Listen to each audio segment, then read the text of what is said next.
شهد الله أنه لا إله إلا هو والملائكة وأولو العلم قائما بالقسط لا إله إلا هو العزيز الحكيم. السلام علیکم ورحمۃ اللہ وبرکاتہ. بسم اللہ الرحمن الرحیم. الحمد للہ رب العالمین واصلی واسلم علی المبعوث رحمۃ للعالمین نبینا محمد وعلی آلہ وصحبہ اجمعین. اما بعد.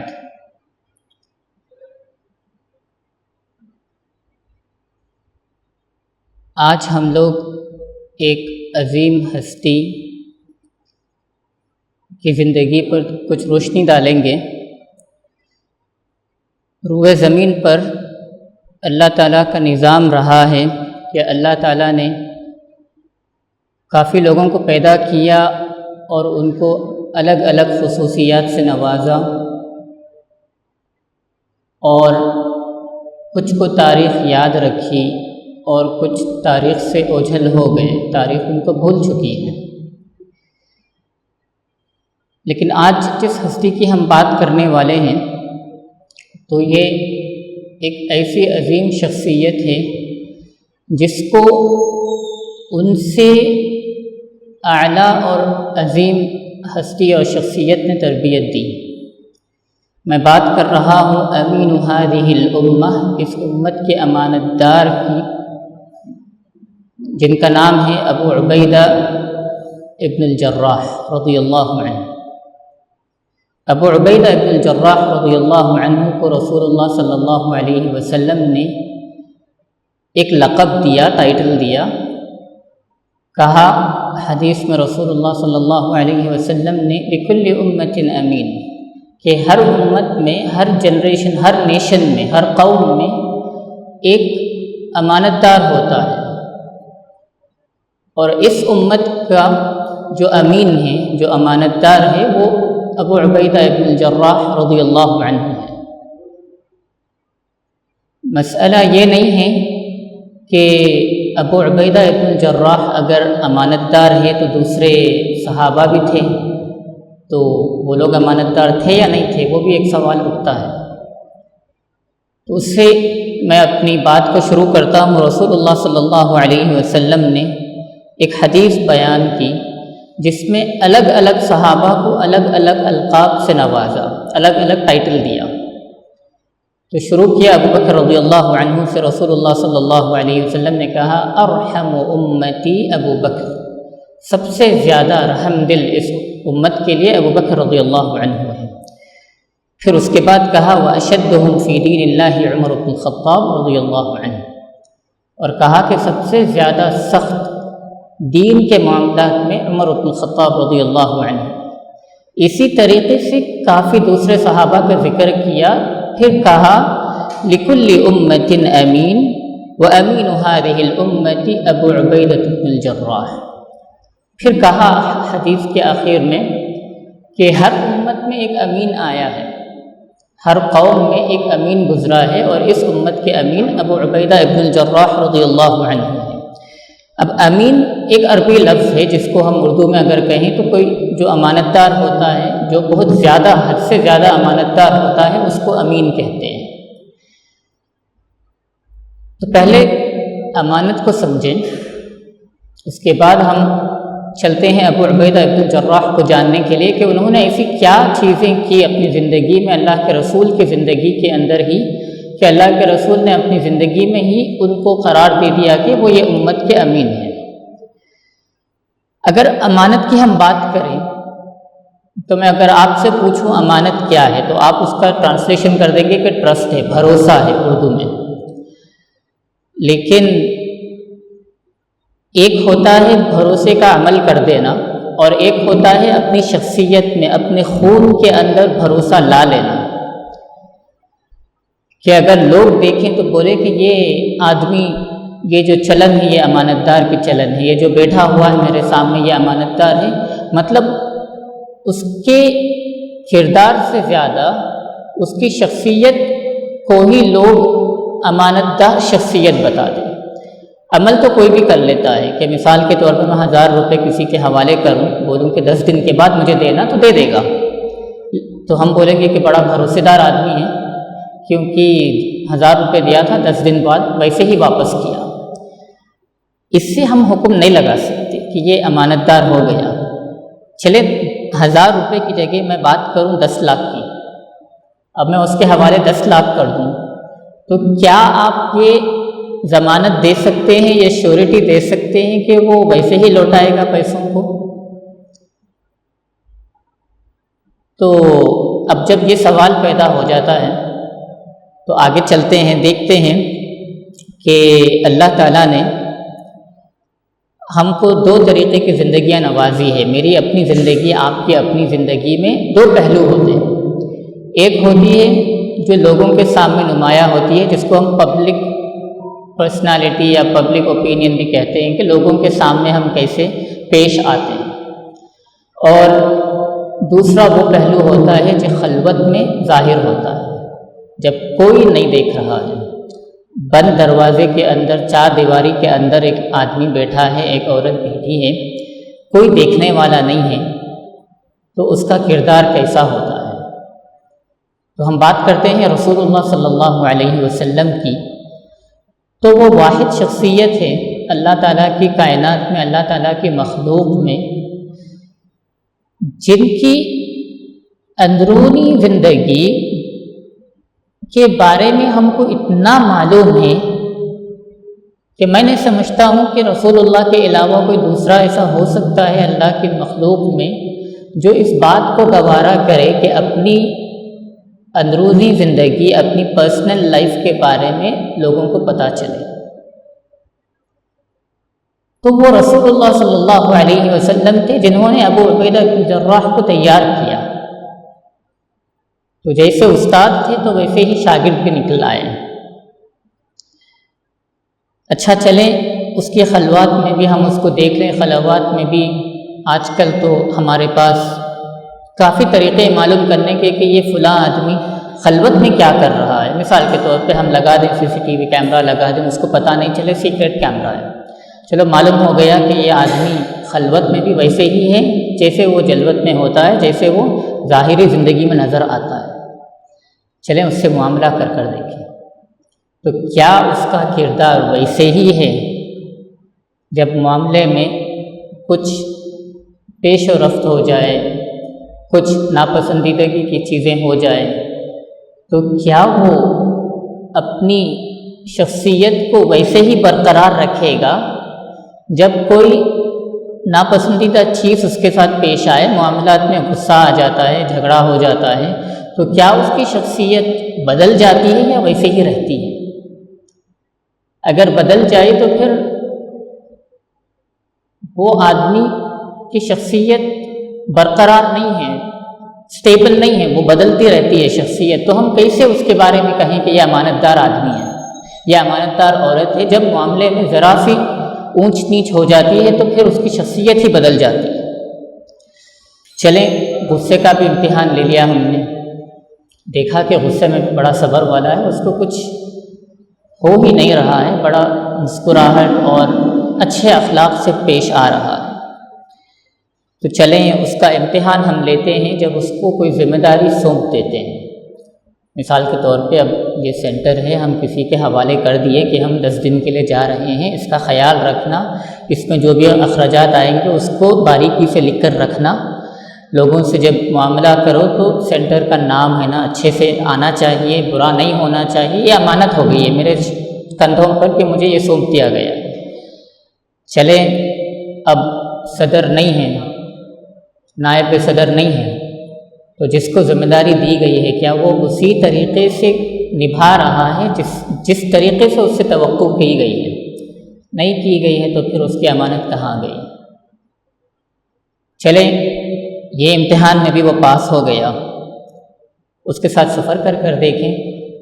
سفر کے بارے میں عربی میں کہتے ہیں السفر قطعۃ من العذاب، سفر کے بارے میں عربی میں کہا جاتا ہے کہ سفر عذاب کا ایک چھوٹا سا نمونہ ہے، کیونکہ سفر میں آدمی اپنی آرام کی زندگی، کمفرٹ کی زندگی سب چھوڑ کر وہ سفر کرتا ہے، تو وہ کتنا بھی اچھا، کتنا بھی نمایاں، کتنا بھی لگژری سفر کر لے، وہ اس کو کچھ نہ کچھ قربانیاں دینی پڑتی ہے۔ تو کیا اس کی شخصیت ویسے ہی ہوتی ہے جب اس کے پاس ساری سہولیات موجود ہوتی ہیں؟ چلیں، سفر میں بھی ہم نے اس کو دیکھ لیا، پاس ہو گیا، تو بھوک میں کیسا ہے؟ جب کھانا قحط سالی یا بھوک، یا پھر دسترخوان پر کھانا رکھا ہوا ہے 5 لوگوں کا، 6 یا 7 لوگ آ گئے اور اس کو شدت سے بھوک لگ رہی ہے، تو پھر وہ کس طریقے سے پیش آئے گا؟ کیا اس کی شخصیت ویسے ہی رہے گی جب ساری سہولیات تھی، یا پھر اس میں بدل یا تبدیلی آئے گی؟ یا پھر چلیں دیکھتے ہیں کہ اب بارش کا وقت ہے، طوفان آ گیا، تو طوفان میں ہر ایک کو نفسی نفسی پڑی رہتی ہے، اپنی جان کی پڑی رہتی ہے۔ اب جب اپنی جان کی پڑی رہتی ہے تو میرے سامنے کوئی حادثہ پیش آ گیا، یا دیکھ رہا ہوں کہ حادثہ پیش آنے والا ہے، تو میں کیا کر رہا ہوں؟ دیکھ کر خاموش، یا میں دیکھ کر اس کو روکنے کی کوشش کر رہا ہوں؟ میں جیسے بھی پیش آؤں گا وہ میری شخصیت کے بارے میں کھلا اور ایک نمایاں پیغام رہے گا کہ یہ آدمی اس طریقے کا ہے۔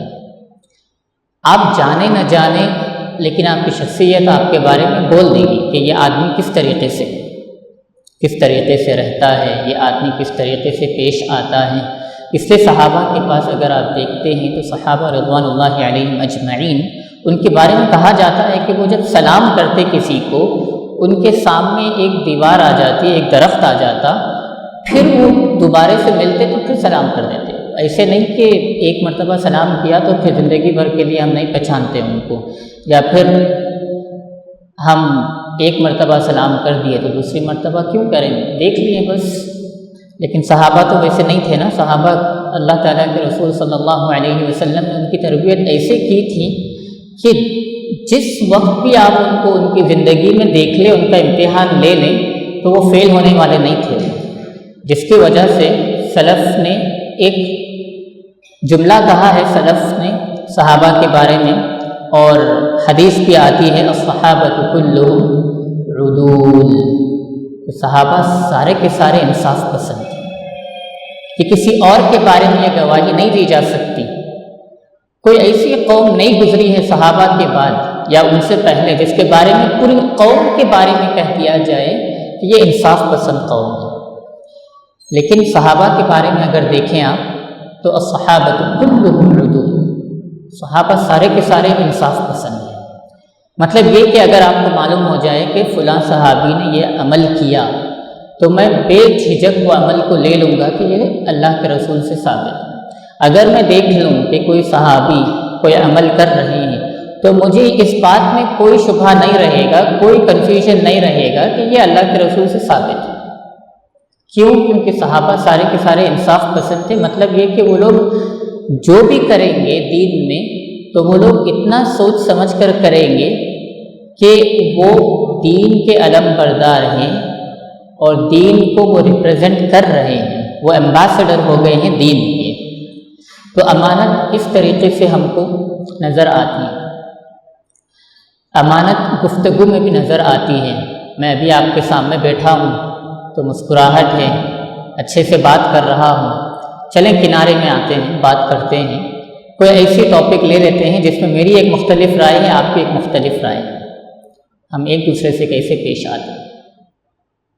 شخصیت، وہ جو شخصیت ہوتی ہے وہ اصل ہوتی ہے، یہ جو ہوتی ہے تو یہ میں کچھ منٹ کے لیے، کچھ گھنٹوں کے لیے میں رکھتا ہوں تاکہ میں اچھے سے پیش آؤں امت کے سامنے۔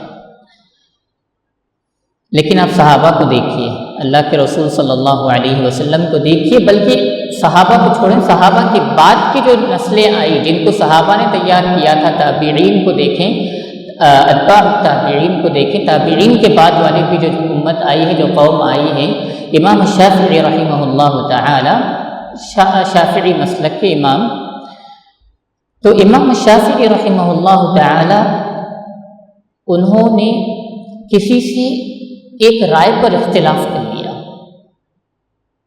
وہ رائے ایسی نہیں تھی کہ وہ کسی کو مسلمان کسی کو غیر مسلم بنا دیتی. وہ رائے ایسی نہیں تھی کہ کسی کو صحیح مسلک اور غلط مسلک والا بنا دے. وہ رائے بس فقہی رائے تھی کہ ان کا ایک اوپینین ہوگا، ان کی ایک رائے ہوگی اور ان کی ایک رائے ہوگی. جو بھی آپ کو سمجھ میں آئے عمل کر لیجئے، اس میں ہم کو لڑنا جھگڑنا نہیں ہے. لیکن مسئلہ اس قدر بڑھ گیا تھا کہ وہ شیخ، وہ حضرت جس کے ساتھ امام شافعی کا اختلاف ہوا، وہ امام شافعی سے دور ہو گئے، بات کرنا چھوڑ دیے. دیکھتے تھے تو مڑ کر چلے جاتے تھے. تو امام شافعی کچھ دن دیکھ کر بھاگ کے جا کے ان کا ہاتھ پکڑ کر بولا کہ اے میرے بھائی، تمہاری کیا رائے ہے ان دو لوگوں کے بارے میں جو کسی مسئلے پر اختلاف کر لیے ہیں لیکن وہ پھر بھی بھائی چارگی کو باقی رکھے ہیں، باقی رکھے ہیں. تو اس آدمی نے کہا کہ میں نے میری زندگی میں امام شافعی رحمہ اللہ تعالی سے زیادہ حکیم آدمی کو نہیں دیکھا. امام شافعی کو جیتنے ہارنے کی پڑی نہیں تھی. امام شافعی کو اپنی رائے کو صحیح ثابت کرنے کی نہیں پڑی تھی. وہ تو ایک اور زیادہ اعلیٰ مرتبے پر سوچ رہے تھے کہ ایک رائے کی وجہ سے میں، ایک اوپینین کی وجہ سے میں اپنے بھائی سے بھائی چارگی کا تعلق اور رشتہ ختم کر دوں. تو پھر کیسے انما المؤمنون اخوہ کی بات ہم کریں کہ مومن سارے بھائی ہیں. اور یہ جس صورت سے میں بات کر رہا ہوں اس صورت کو علماء نے ایک اور نام دیا. سورۃ الحجرات سے تو ہم جانتے ہیں، قرآن میں بھی سورۃ الحجرات اس کا نام لکھا گیا ہے، لیکن علماء نے اس کا اور ایک نام رکھا ہے سورۃ الاخلاق، اخلاق والی صورت، کیونکہ ہر آیت اس میں کسی نہ کسی اخلاق کی طرف آپ کو توجیہ کرتی ہے، آپ کو کوئی نہ کوئی اچھی سی اخلاق سکھاتی ہے ہر آیت. یہ امانت ہے. تو میرے دوستوں عزیزوں، امانت کا مفہوم اگر مختصر طریقے سے اس کا اگر میں خلاصہ بیان کروں آپ کو، تو امانت دو طریقے کی ہوتی ہے. ایک وہ امانت جو میرے اور میرے رب اللہ سبحانہ و تعالیٰ کے درمیان ہے، اور دوسری امانت میرے اور اللہ کے مخلوق کے درمیان. میرے اور اللہ کے مخلوق کے درمیان ایک امانت ہے، اور میرے اور میرے رب اللہ ذوالجلال والاکرام کے درمیان ایک امانت ہے. اور ہم سب بخوبی سے واقف ہوتے ہیں کہ اللہ تعالیٰ کے ساتھ جو ہمارا رشتہ ہوتا ہے تو اس میں ہم کو زیادہ ڈرنے کی ضرورت نہیں ہے، کیونکہ وہ اللہ ہے، رحمان ہے، رحیم ہے، غفار ہے، غفور ہے. وہ معاف کرتا چلا جائے گا. اس سے آپ دعا نہ مانگو تو وہ غصے میں آ جائے گا.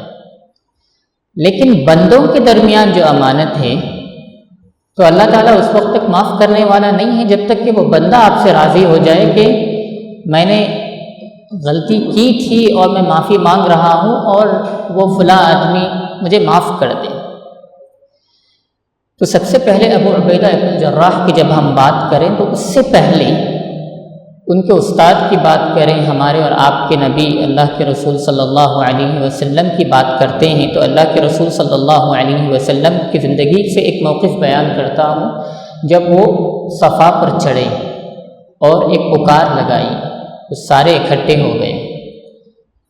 تو انہوں نے کہا رسول اللہ صلی اللہ علیہ وسلم نے، اگر میں تم کو یہ کہہ دوں کہ اس پہاڑ کے پیچھے ایک لشکر تیار ہے تم سے جنگ کرنے کے لیے، تمہارا قتل کرنے کے لیے، تو کیا تم لوگ مجھے مان لو گے، میری تصدیق کر لو گے؟ تو انہوں نے کہا ما جربنا علیک کذبا، اے محمد صلی اللہ علیہ وسلم ہم نے کبھی تم کو جھوٹ بولتا ہوا نہیں دیکھا، کبھی. اور میں یہ رسول اللہ کی زندگی کے پہلے ایام کی بات نہیں کر رہا ہوں. رسول اللہ تو 40 سال کے ہو گئے تھے. 40 سالہ زندگی میں ان کو مکے کے لوگ الامین کہتے تھے، امانت دار کہتے تھے، سچے آدمی کہتے تھے. وہ ابھی پیغمبر نہیں بنے تھے، وہ ابھی اللہ کی طرف بلا بھی نہیں رہے تھے، لیکن لوگ ان کی شخصیت کے بارے میں کہتے تھے یہ تو امین آیا ہے. ہم جانتے ہیں حجر اسود کا واقعہ، جب حجر اسود کو کعبے کی تعمیر کرنے کے بعد حجر اسود کو جب رکھنے کا واقعہ پیش آیا تو لوگ اس حد تک لڑ پڑے کہ قتل و غارت ہونے والی تھی۔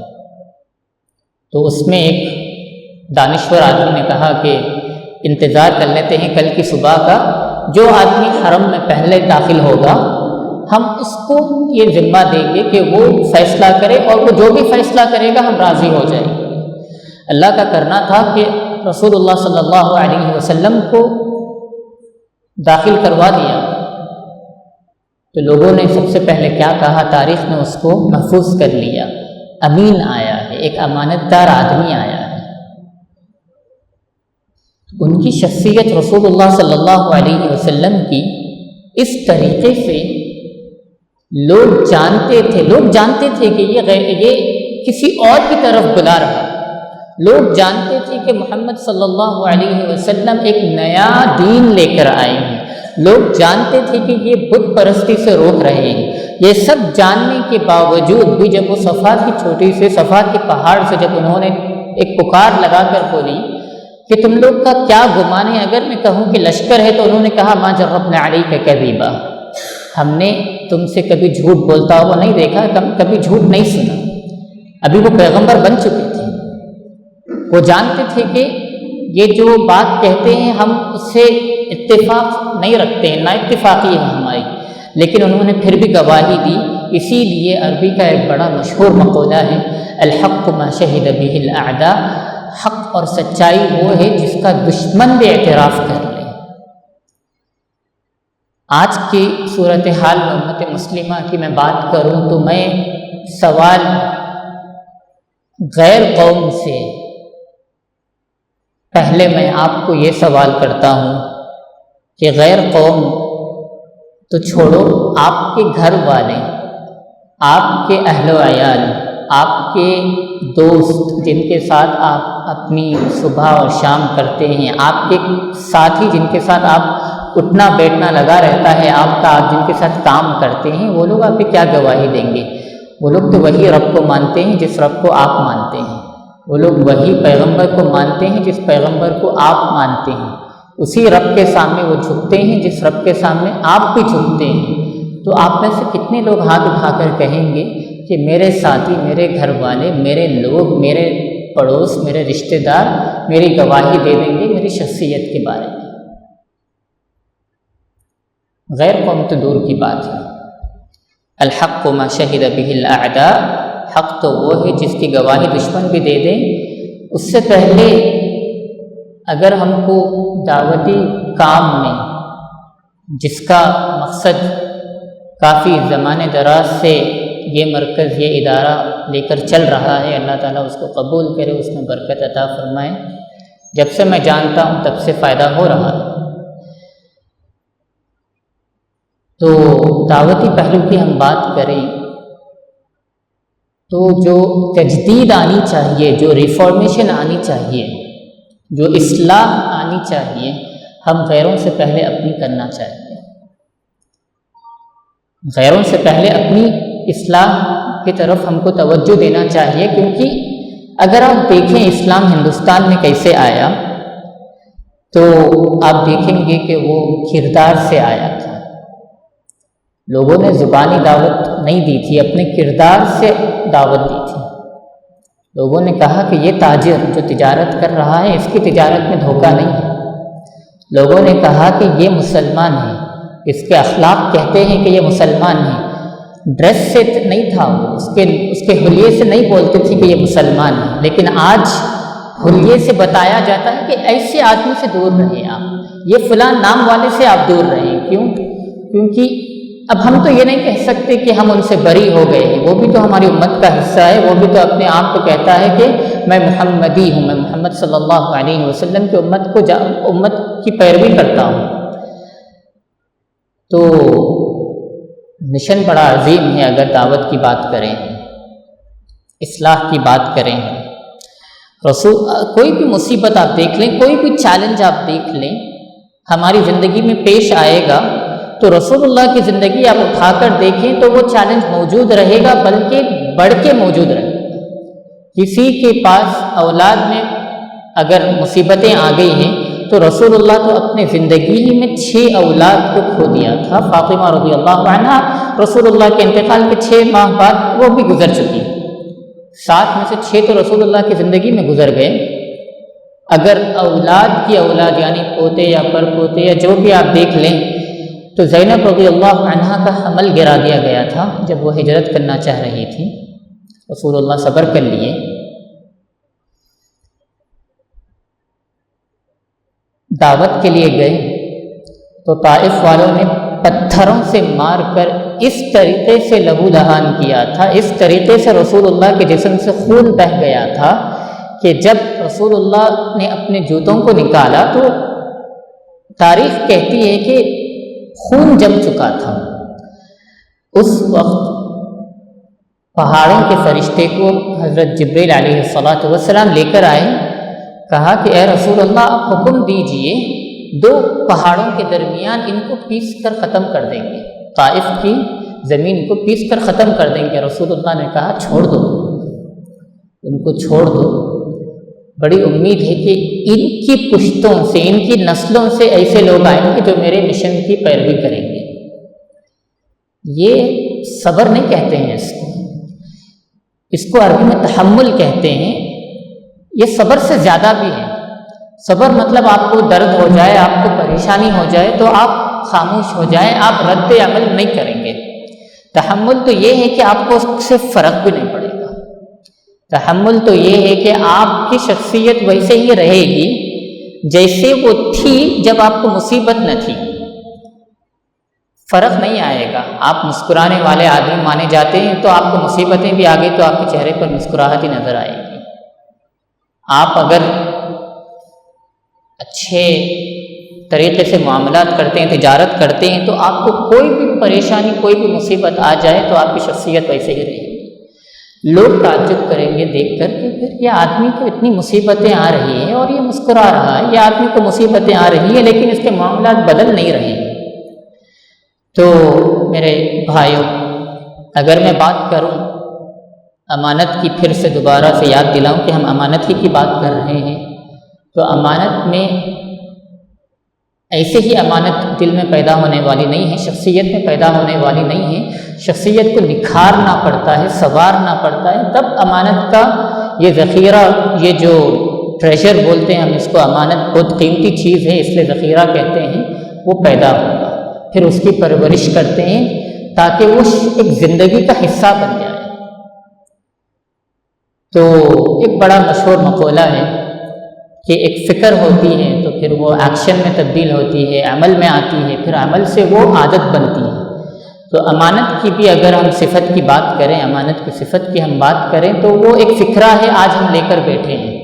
آج ہم نے اس وقت کو نکالا ہے، بارش کا بھی وقت ہے اور ہم وقت نکال کر بیٹھے تاکہ یہ فکرہ سمجھے کہ امانت کیا ہے، سمجھ جائے۔ تو پھر امانت میں رسول اللہ نے سب سے زیادہ نمایاں جس شخصیت کو قرار دیا ابو عبیدہ بن جراح، ان کی زندگی دیکھی۔ یہ ہو گیا تھاٹ پروسیس ہمارا، یہ ہو گیا ہماری فکر کے بعد ہوتی ہے عمل کو 1 دن 2 دن کرتے رہیں، کچھ کہتے ہیں 21، کچھ کہتے ہیں 60 دن، کچھ کہتے ہیں کہ وہ ان گنت دن ہوتے ہیں کہ آپ کرتے رہیں، تب وہ جا کے آپ کے عادات میں تبدیل ہوتا ہے۔ جب وہ عادت بن جائے تو آپ ایسے کریں گے کہ وہ آپ کی شخصیت کے اندر ہے، آپ کے خون کے اندر دوڑ رہا ہے، تو تب جا کے وہ آپ کی شخصیت بنے گی کہ یہ امین ہے، یہ امانت دار ہے۔ چلیں بات کرتے ہیں ابو سفیان کی رضی اللہ عنہ، جو ابھی مسلمان نہیں ہوئے تھے، تو وہ روم کے بادشاہ ہرقل کے دربار میں ان کو لایا گیا رسول اللہ کی گواہی کے لیے۔ کہا رسول اللہ کا ایک پیغام آیا تھا ہرقل کے پاس اسلام قبول کرنے کے لیے، تو ہرقل نے کہا کہ یہ آدمی جو ہے اس کی قوم سے اگر کوئی آیا ہے تو اس کو لے کر آؤ۔ تو ابو سفیان کو لے کر آئے، سامنے کھڑا دیا، ان کے ساتھیوں کو پیچھے کھڑا دیا اور کہا کہ یہ آدمی اگر جھوٹ بولے میرے سوالوں کے جوابوں میں تو تم اشارہ کر دینا، اس کی گردن اڑا دوں گا۔ ابو سفیان اب مصیبت میں پڑ گئے کہ ایک تو محمد صلی اللہ علیہ وسلم کو پسند بھی نہیں کرتے ہیں، دوسرا کہ ان کو پتہ نہیں کہ ان کے ساتھ اشارہ کریں گے نہیں کریں گے۔ اب مجھے بتائیں کہ یہ کیسی امانت داری ہے؟ اگر آپ کے پیچھے ایک آدمی کھڑا ہے یا آپ کسی کے پیچھے کھڑے ہیں اور ایسا ہی سوال کر دیا جائے تو کیا آپ کو یہ بھروسہ رہے گا کہ یہ آدمی میرے بارے میں مطلب میں اس کے اوپر میری زندگی سے بھروسہ کر سکتا ہوں؟ ابو سفیان کو اپنے ساتھیوں کے ساتھ جس کے ساتھ وہ تجارت کے لیے نکلے تھے وہ بھروسہ نہیں تھا ابو سفیان کو، لیکن ابو سفیان خود کہتے ہیں کہ ہرقل نے ایک ایک سوال کیا، میرا ضمیر گوارا نہیں کیا کہ میں اس میں جھوٹ کہہ سکوں۔ اب عرب کی وہ قوم جو جاہلیت کی قوم تھی، ان کے پاس بھی کچھ اخلاق تھے جس سے وہ جانے مانے جاتے تھے۔ زبان دے دی تو پھر وہ زبان سے مکرتے نہیں تھے۔ جاہلیت کی بات کر رہا ہوں، ابھی نبوت کی بات میں نہیں آیا میں۔ ابھی جاہلیت میں جب وہ زبان دے دیتے تو پھر وہ مکرتے نہیں تھے وہ۔ تو ابو سفیان کہتے ہیں اگر میرے پاس شرم نہیں ہوتی فواللہ لولا الحیاء، اگر میرے پاس حیا نہیں ہوتی تو میں جھوٹ کہہ دیتا۔ حیا وہ چیز تھی جو ابو سفیان کو جھوٹ سے روکی، یعنی ابو سفیان کے پاس امانت جو سچائی کی پیدا ہوئی تو وہ کوئی اور صفت سے پیدا ہوئی۔ تو لہٰذا اس لیے میں نے کہا تھا آپ کو کہ امانت ایسے ہی آنے والی نہیں ہے، امانت سے پہلے کافی سٹیپس ہوتے ہیں، کافی مرحلے ہوتے ہیں، وہ گزرنے کے بعد امانت پیدا ہوتی ہے۔ ابو سفیان کو ایک کھلا سا بھی سوال کر دیا گیا کہ هل کنتم تتهمونه بالكذب قبل ان يقول ما قال، کیا تم لوگ اس کو جھوٹ کہتے ہوئے پکڑے تھے کبھی؟ وہ نبوت کا دعویٰ کرنے سے پہلے کیا تم نے کبھی اس کو جھوٹ کہتے ہوئے پکڑا تھا؟ کہا کہ نہیں۔ تو میرے بزرگوں اور میرے بھائیوں، میرے عزیزوں، یہ ہوتی ہے امانت۔ امانت ہی خود ایک لمبا چوڑا سا موضوع ہے، لیکن مجھے جو وقت دیا گیا ہے تو اس میں مختصر سے آپ کو پیش کروں گا۔ اب آگے چلتے ہیں۔ حضرت عمر بن الخطاب رضی اللہ عنہ کے دربار میں ایک مسئلہ پیش آیا، ایک آدمی نے دوسرے آدمی کی تعریف کر دی، تو حضرت عمر نے اس سے سوال کیا کہ کیا یہ تمہارا پڑوسی ہے؟ کہا نہیں۔ تو کہا کہ کیا تم اس کے ساتھ صبح شام کرتے ہو یا نہیں؟ کہا کہ نہیں۔ کہا کہ کبھی اس کے ساتھ سفر کیا ہے یا معاملات کیا ہے؟ کہا نہیں۔ کہا کہ پھر تمہاری گواہی اس کے بارے میں قبول کیسے کریں گے؟ تم نے تو اس کی شخصیت کو جانا ہی نہیں، تم نے نہ اس کے ساتھ دینار و درہم میں اس کے ساتھ معاملہ کیا، تم نے کبھی اس کے ساتھ سفر نہیں کیا، تم نے کبھی اس کے ساتھ صبح شام نہیں کیا، تم نے کبھی اس کے پڑوس میں رہ کر اس کی اصلیت، اس کی حقیقت کو نہیں جانا، تو تم کو کیا حق بنتا ہے اس کی ثنا کرنے کی، اس کی گواہی دینے کی؟ تو عمر نے رضی اللہ عنہ نے صاف طریقے سے کہہ دیا فلست تعرفہ، تو اس کو جانتا ہی نہیں ہے۔ میں کسی کو دیکھ لوں، اگر مزاحیہ طور پر کہوں، نوجوان بیٹھے ہیں میرے سامنے، تو فاطمہ کا ہاتھ لینے کے لیے مسجد کو جاتے ہیں، پہلی صف میں فاطمہ کے ابو کے بغل میں نماز پڑھنے کے لیے۔ کیوں؟ تاکہ وہ جان لے کہ ماشاءاللہ یہ نوجوان لڑکا 5 وقتہ نمازی ہے، میری بچی کا ہاتھ میں اس کو دے سکتا ہوں۔ یا 10 منٹ کی نماز میں آدھے گھنٹے کے جمعے کے خطبے میں کیا جان لو گے کسی کی شخصیت کو؟ اس لیے ہمارے کلچر میں ایک طور طریقے سے چل پڑا ہے کہ ہم اگر کسی کو لڑکا یا لڑکی دیتے ہیں تو اس کے بارے میں ہم ان سے جانتے ہیں جو اس کو یا اس لڑکی کو یا اس لڑکے کو قریب سے جانتے ہیں، اور اس کے اوپر بڑی ذمہ داری ہوتی ہے کہ وہ سچ کہے، کیونکہ ابھی معاملہ آ گیا ہے 2 رشتوں کو جوڑنے کا، وہ کوئی بھی رہے، تو اگر زبان چلی تو سچ ہی بولیں یا پھر چپ رہیں۔ اور آج کی دنیا میں اگر ہم بات کریں تو امانت کا کتنا پاس و لحاظ ہو رہا ہے ہم جانتے ہیں۔ چنئی کے تجار کی بات کریں اور جس جگہ میں آیا ہوں یہاں کے تجار، یہاں کے بزنس مین یا بزنس مین نے مجھے کہا ملاقاتوں میں، کافی مرتبہ کی بات ہے، ایک بار کی نہیں ہے، چنئی ہے، میں تو شہر حیدرآباد سے آتا ہوں، وہاں پر بھی چمڑے کی تجارت اچھی خاصی ہوتی ہے۔ میں آپ کو آج سے تقریباً 17 سال کی بات کر رہا ہوں، آج سے 17 سال پہلے اگر آپ چلے جائیں تو تب بھی میں دیکھتا تھا، جس جگہ میں رہتا تھا میرے رشتہ دار رہتے تھے، ہم وہاں چلنے کے لیے ایک طریقے سے ہچکچاہٹ محسوس کرتے تھے، اتنی زیادہ مقدار میں تجارت ہو رہی تھی چمڑے کی۔ مجھے ابھی بھی یاد ہے کہ ہم وہاں چلتے تو گھر آتے تو کپڑے بدلنے کی نوبت آ جاتی، اتنا بھرا پڑا وہ علاقہ رہتا تھا۔ اور آج کی حالیہ کی میں بات کروں تو شہر حیدرآباد ہی کی، میں اس گلی میں گیا تو میں پہچان نہیں سکا کہ یہ وہی گلی ہے، وہ گلی بدل چکی تھی پوری طور سے۔ جب اسباب، ایک سبب نہیں ہے، کافی اسباب ہوتے ہیں تجارت کے زوال آنے میں، لوگ ایک چیز کو پکڑ کے کہہ دیتے ہیں کہ تجارت کا زوال اس وجہ سے آیا۔ ہاں وہ ایک اسباب، ایک سبب ہو سکتا ہے اسباب میں سے، لیکن بڑا عظیم سبب ہے، اس لیے میں اس پر روشنی ڈالتا ہوں۔ کافی ہو سکتے ہیں، ٹیکنالوجی ہو سکتی ہے، زمانے کے جو چیلنجز ہوتے ہیں، لیکن ایک جملہ جو تاجروں نے خود کہا جنہوں نے اپنی تجارت کا خسارہ کیا، کہ جس وقت ہمارے اندر امانت داری نکل چکی تھی تو اس وقت ہم نے دیکھا کہ ہماری تجارت بھی ہمارے ہاتھوں سے نکل گئی۔ جس وقت لوگ ہم پر بھروسہ کرنا چھوڑ دیے ہماری تجارت میں زوال آ گیا۔ ابھی حالیہ کا واقعہ ہے کہ ایک تاجر نے کہا کہ بڑی مشکل سے تجارت چل رہی ہے مسلمان۔ میرے بھائیوں، بہنوں اور بزرگوں اور جو لوگ بھی یہ سن رہے ہیں، اللہ تعالیٰ نے قرآن میں کہا اِنَّا عَرَضْنَا الْأَمَانَةَ عَلَى السَّمَاوَاتِ وَالْأَرْضِ فَأَبَيْنَ أَن يَحْمِلْنَهَا وَأَشْفَقْنَ مِنْهَا وَحَمَلَهَا الْإِنسَانُ۔ اللہ کی امانت کی بات کریں تو اللہ تعالیٰ نے ایک امانت پہاڑوں کو سونپا تو وہ لوگ انکار کر دیے لینے سے، اللہ تعالیٰ نے آسمانوں کو دیا تو انکار کر دیے، اللہ تعالیٰ نے زمین کو دیا تو انکار کر دیے، وہ لوگ ڈر گئے اس ذمہ داری سے، لیکن اس ذمہ داری کو انسانوں نے لے لیا۔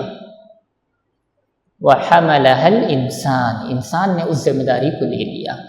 اب جب انسان نے اس ذمہ داری کو لے لیا تو اس ذمہ داری کو کیسا نبھا رہا ہے وہ انسان خود جانتا ہے۔ مجھے فیصلہ کرنے کی ضرورت نہیں ہے، آپ کو فیصلہ کرنے کی ضرورت نہیں ہے۔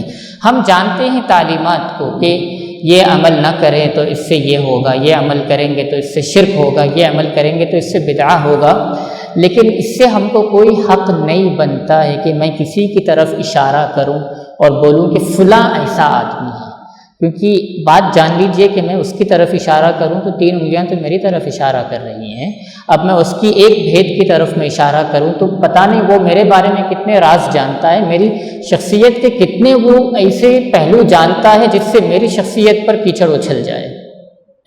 اس لیے رسول اللہ صلی اللہ علیہ وسلم نے بڑی اچھی سی حدیث کہی ہے، طوبیٰ لمن شغل عیبہ عن عیوب الناس، خوشخبری ہے اس آدمی کے لیے جو اپنے عیبوں سے اس طریقے سے مشغول ہو جائے کہ اس کے پاس دوسروں کے عیب تلاش کرنے کا وقت ہی نہ رہے۔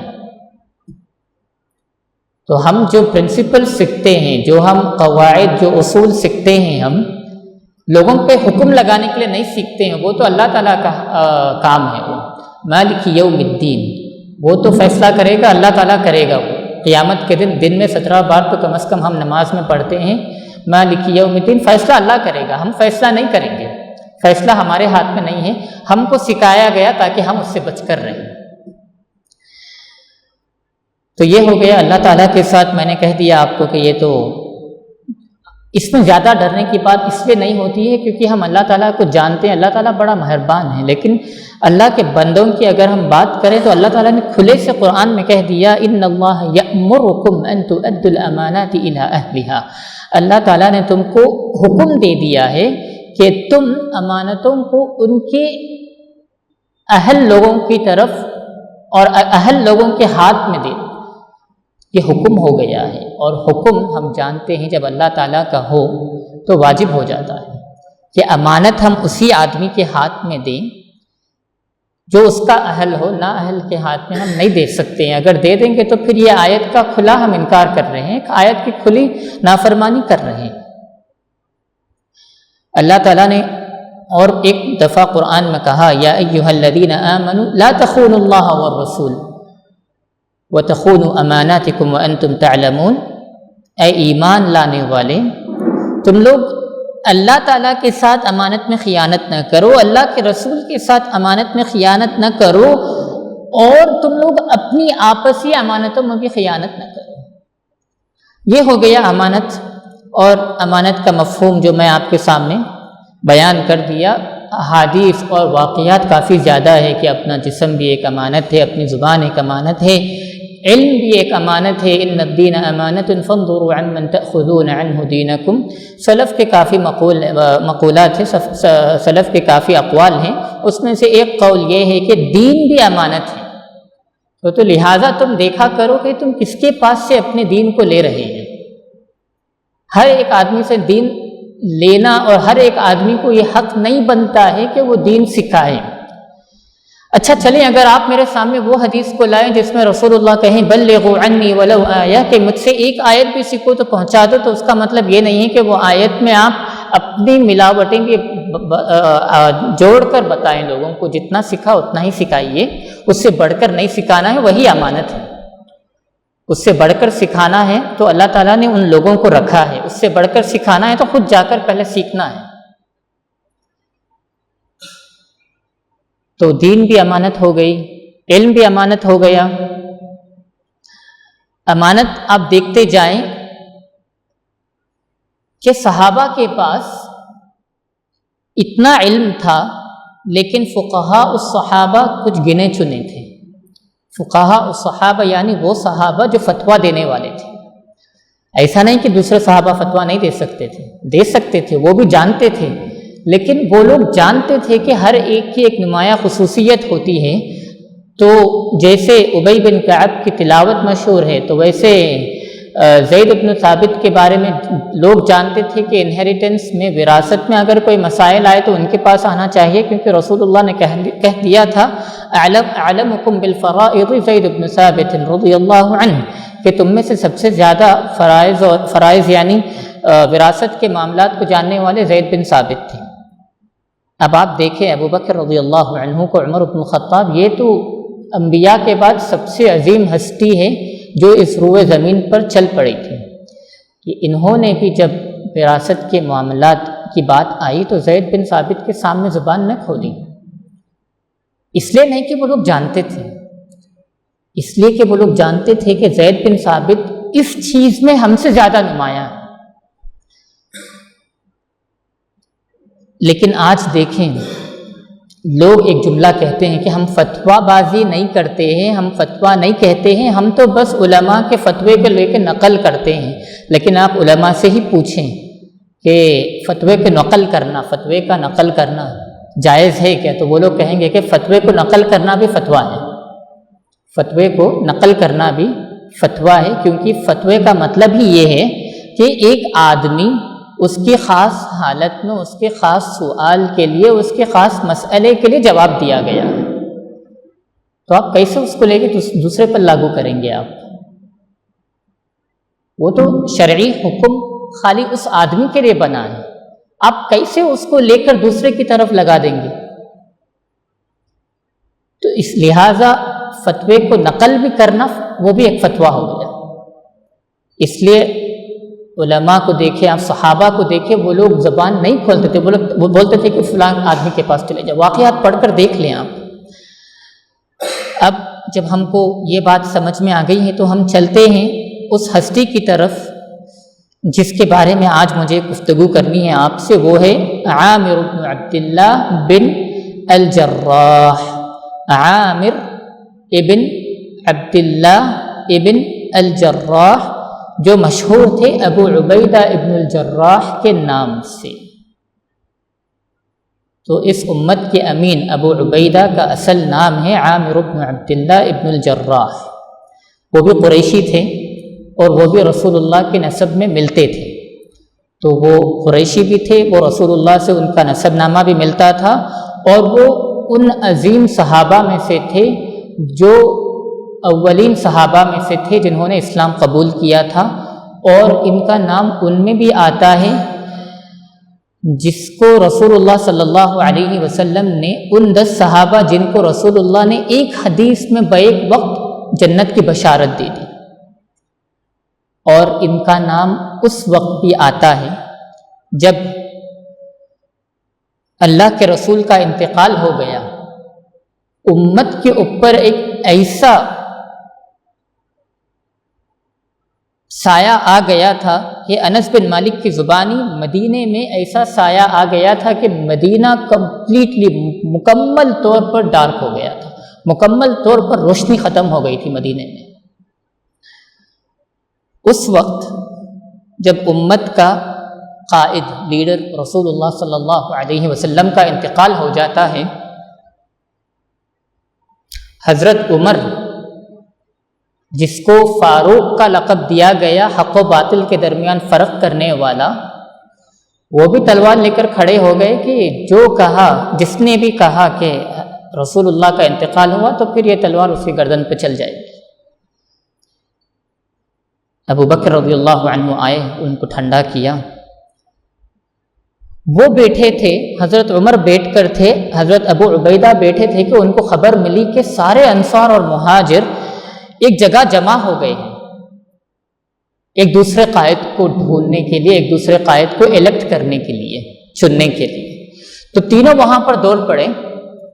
تو حضرت ابو بکر نے کہا کہ میرے سامنے 2 ایسے عظیم صحابہ موجود ہیں، یہ وہ ہستی نے کہا جس کے بارے میں سارے علماء کا اتفاق ہے کہ سب سے عظیم ہستی، سب سے عظیم شخصیت انبیاء کے بعد اس روئے زمین پر اگر ہے تو ابو بکر صدیق رضی اللہ عنہ۔ انہوں نے کہا میرے سامنے 2 لوگ ہیں، ایک ہے حضرت عمر بن الخطاب، دوسرے ہے ابو عبیدہ بن الجراح، ان میں سے ایک کو اپنا خلیفہ چن لو اور بیعت کر لو۔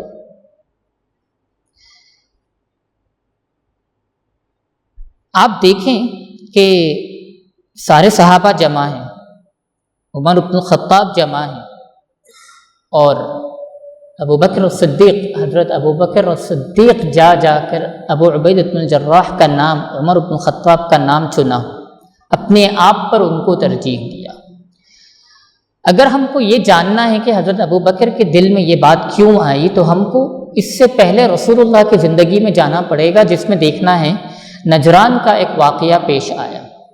نصارہ نجران بول کر، کرسچنس آف نجران بول کر ایک باب مستقل کتب السیرہ میں، سیرت کی کتابوں میں ذکر کیا گیا ہے۔ کرسچنس آف نجران یا نصارہ نجران، یہ نام سے آپ ڈھونڈ سکتے ہیں، بڑا لمبا چوڑا واقعہ ہے۔ نجران ساؤتھ میں آتا ہے، سعودی عرب میں ساؤتھ میں، یمن کی طرف آتا ہے نجران، یمن کے بہت قریب علاقہ ہے نجران۔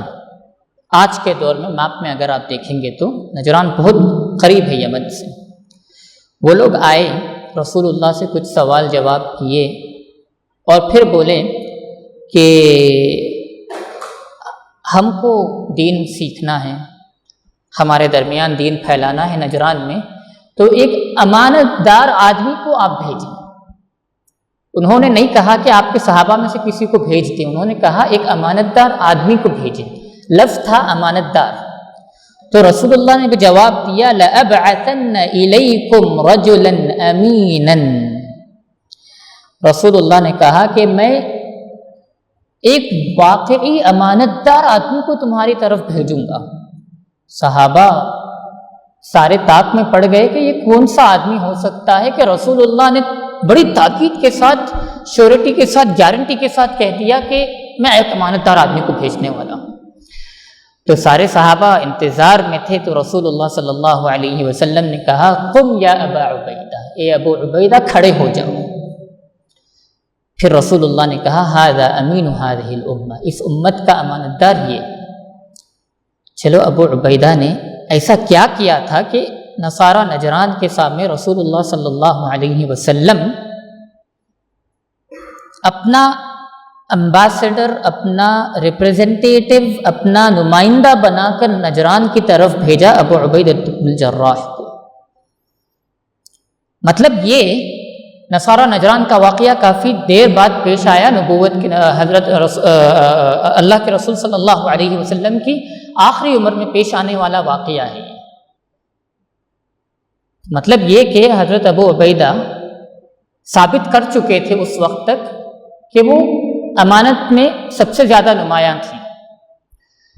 تو ایک مرتبہ رسول اللہ صلی اللہ علیہ وسلم کو بحرین کے لوگوں سے جزیہ لینا تھا، ٹیکس لینا تھا۔ انہوں نے ایک معاہدہ رسول اللہ سے، ایک ایگریمنٹ بنایا تھا کہ ہم آپ کو سالانہ جو بھی ہے ایک ٹیکس دیں گے، ہم آپ کے انڈر میں رہیں گے، آپ کے رولرشپ کے اندر رہیں گے۔ تو اب جب وقت آ گیا پیسے لینے کی، دور آ گیا، پیسے لینے کی بات آ گئی، تو اللہ کے رسول نے حضرت ابو عبیدہ کو بولا کہ جا کر لے کر آؤ۔ انہوں نے مال اس طور پر لے آیا، اس مقدار پر لے آیا کہ فجر کے وقت انصار سارے جمع ہو گئے۔ رسول اللہ نے دیکھا تو مسکرا دیا، مسکرا کر کہا کہ میں جانتا ہوں تم لوگ یہاں پر کیوں جمع ہوئے ہیں۔ پھر رسول اللہ نے کہا آپ اندازہ لگائیے کتنا زیادہ مال انہوں نے لے آیا تھا کہ رسول اللہ کو یہ جملہ کہنا پڑا کہ فواللہ ما الفقر اخشى علیکم، غربت سے میں نہیں ڈرتا ہوں، تم پر غربت آ جائے میرے صحابہ، میں نہیں ڈرتا ہوں اس بات سے، لیکن میں اس بات سے ڈرتا ہوں ان تبسط علیکم الدنیا، کہ دنیا تم پر کشادہ ہو جائے، دنیا کشادہ ہو جائے میرے صحابہ، تو مجھے اس بات پر ڈر لگتا ہے۔ اس لیے ایک واقعہ ہے کہ جب اللہ کے رسول کے بعد کی زندگی میں، خلفائے راشدین کی زندگی میں جب چھینک آئی ایک صحابی کو، تو انہوں نے رومال لیا، دستی لیا، کرچیف لے کر پوچھ لیا۔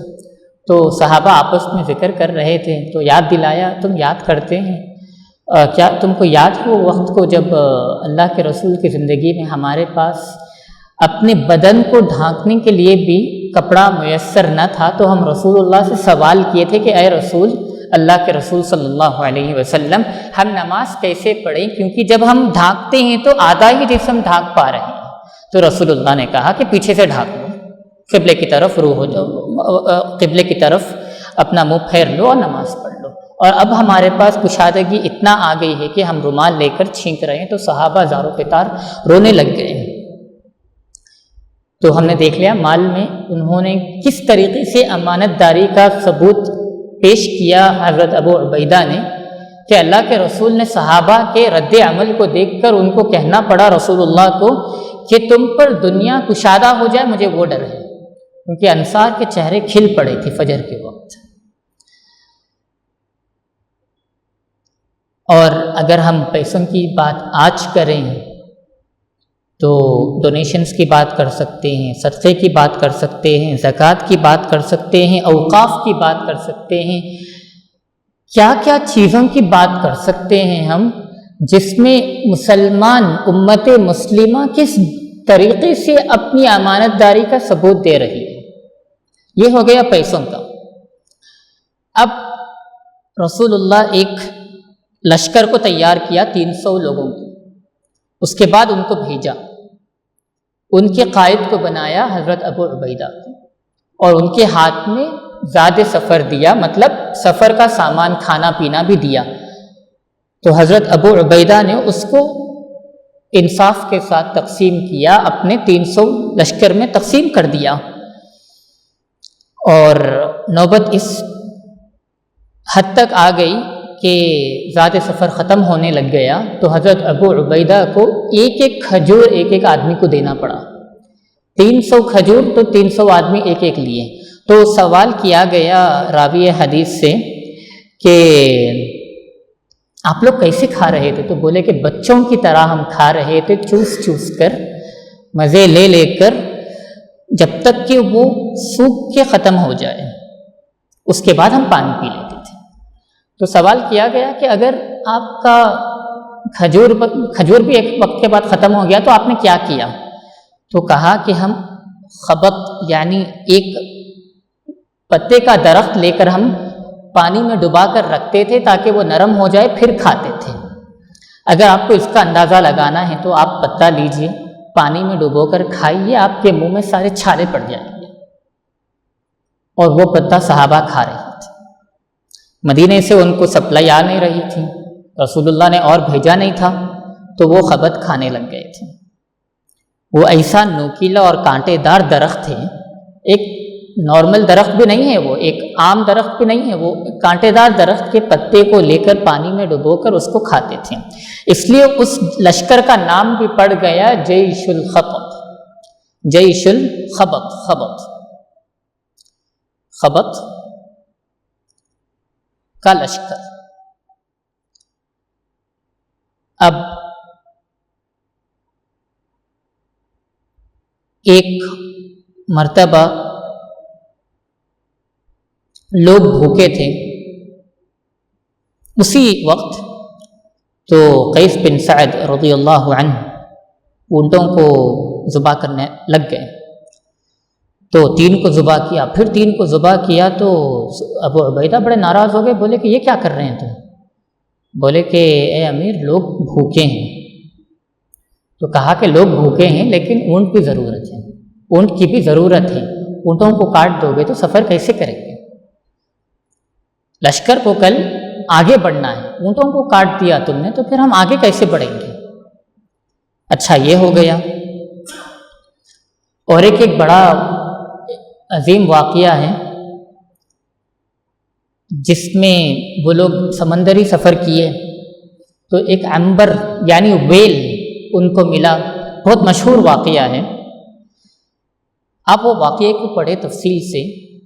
اتنا بڑا ان کو وہ جانور ملا تھا، ویل جو اتنا بڑا ملا تھا، اس کے بارے میں مورخین لکھتے ہیں کہ اس کی جو آنکھ یعنی آئی ساکٹ، جو آنکھ کی جگہ ہوتی ہے، اس میں 13 صحابہ بیٹھے تھے، اتنی بڑی صرف آنکھ کی جگہ تھی۔ اس کی جو پھسلی کی ہڈی تھی اس کو جب رکھا گیا تو وہ اتنا بڑا تھا کہ ایک اونٹ اس کے نیچے سے گزر جاتا تھا، پھسلی کو رکھنے کے بعد اس کے نیچے سے اونٹ کو چلائے تو اونٹ بھی گزر جاتا تھا۔ آپ اندازہ لگائیں کہ اس ویل کو انہوں نے اس عنبر کو، ویل کو انہوں نے کتنی دیر تک، کتنے دنوں تک رکھا اپنے ساتھ، کہ ایک تو ان کے پاس کھانا زیادہ سفر سارا ختم ہو گیا تھا اور وہ پتے کھانے لگ گئے تھے، اور اونٹوں کو ذبح کرنے کی نوبت آ گئی تھی، اور جب عنبر نامی جانور ان کو ملا اتنا بڑا، اور وہ لوگ اتنا کھائے کہ حدیث میں معلوم ہوتا ہے کہ وہ لوگ کو دوبارہ طاقت مل گئی، بھوک ختم ہو گئی۔ اور کیا وہ جانور ختم ہوا؟ نہیں ہوا جانور ختم۔ رسول اللہ کے پاس آ کر جب یہ واقعہ پیش کیا گیا تو رسول اللہ نے کہا کہ کیا وہ جانور کا لحم گوشت ابھی بھی موجود ہے؟ کہا کہ ہے، تو بولے کہ مجھے بھی دیو، میں بھی کھاتا ہوں۔ اب اندازہ لگائیں ابو عبیدہ نے کس طریقے سے اس کو تقسیم کیا تھا کہ ابھی تک بھی موجود تھا۔ تو حاضرین مجلس، یہ ہو گیا ابو عبیدہ کا معاملہ۔ ذمہ داری جب ان کو دی گئی، جب ان کو پیسے دیے گئے، آخری ایک واقعہ ہے، میں آپ کے سامنے اس کو ضروری سمجھتا ہوں کہ ذکر کر دوں اور ختم کر دوں۔ وہ واقعہ ہے حضرت عمر بن الخطاب کی خلافت میں، جب ابو عبیدہ کو گورنر بنایا گیا تھا شام کا، اور ابو عبیدہ کافی سینئر صحابی تھے، وہ کافی بڑے عظیم صحابی تھے۔ تو شام میں ایک پلیگ یعنی طاعون پھیل پڑا تھا۔ طاعون مطلب پینڈیمک، جیسے اللہ بچائے ہم سب کو، کچھ سال پہلے کووڈ آیا تھا، کیسے زور سے پھیل رہا تھا وہ، تو اس طریقے سے شام میں آ گیا تھا ایک پلیگ یعنی طاعون۔ تو حضرت عمر نے سوچا کہ جو کبار صحابہ ہیں ان سب کو جمع کر لیں گے اور ان سب کو ہم مدینے میں رکھ لیں گے تاکہ وہ لوگ بچ جائیں اس سے، اور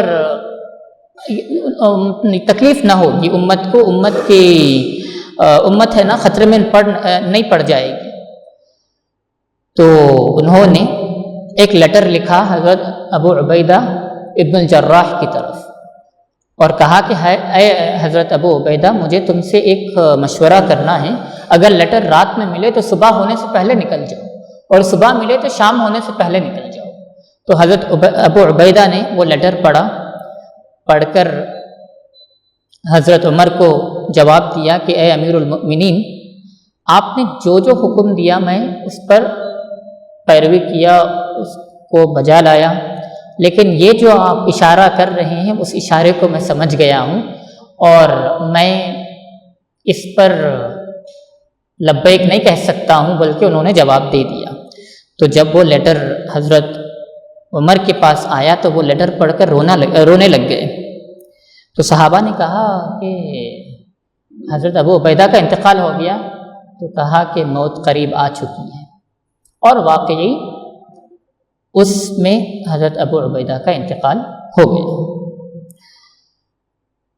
اب جب بات کریں گے صحابہ میں، جو میں نے آپ کو شروع میں کہا تھا تقریباً 1 گھنٹہ پہلے جب میں نے شروع کیا، تو سارے صحابہ انصاف پسند، تو پھر یہ کیا تھا؟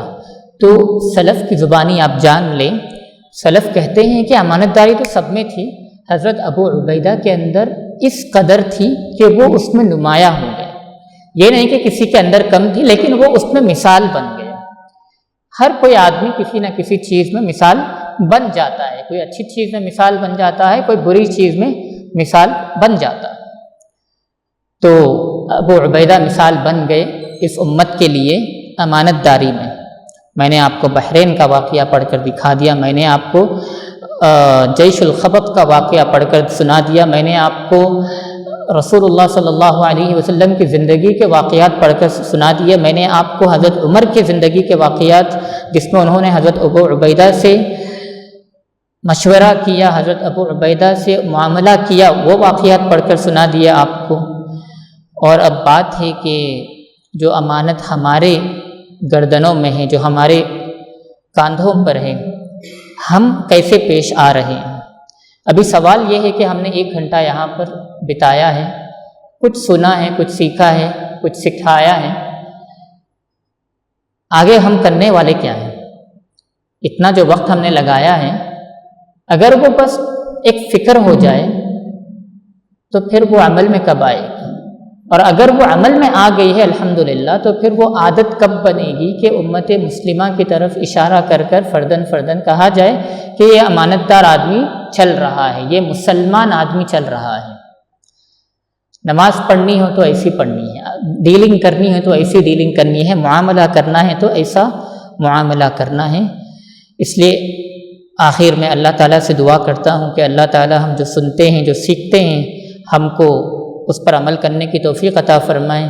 اللہ تعالیٰ سے دعا کرتا ہوں کہ اللہ تعالیٰ ہم کو امانت کو مزید اور اچھے مفہوم میں سمجھنے اور عمل کرنے کی توفیق عطا فرمائیں، پیسوں میں ہو، علم میں ہو، اخلاق میں ہو، حقوق میں ہو، معاملات میں ہو، جس کسی بھی زندگی کے پہلو میں امانت کا پہلو آتا ہے، اے رب العالمین ہم کو اس میں امانت کے پہلو کو نمایاں کر کر نشاور کرنے کی توفیق عطا فرمائیں، ظاہر کرنے کی توفیق عطا فرمائیں، آمین برحمتک یا ارحم الراحمین، وآخر دعوانا ان الحمد للہ رب العالمین۔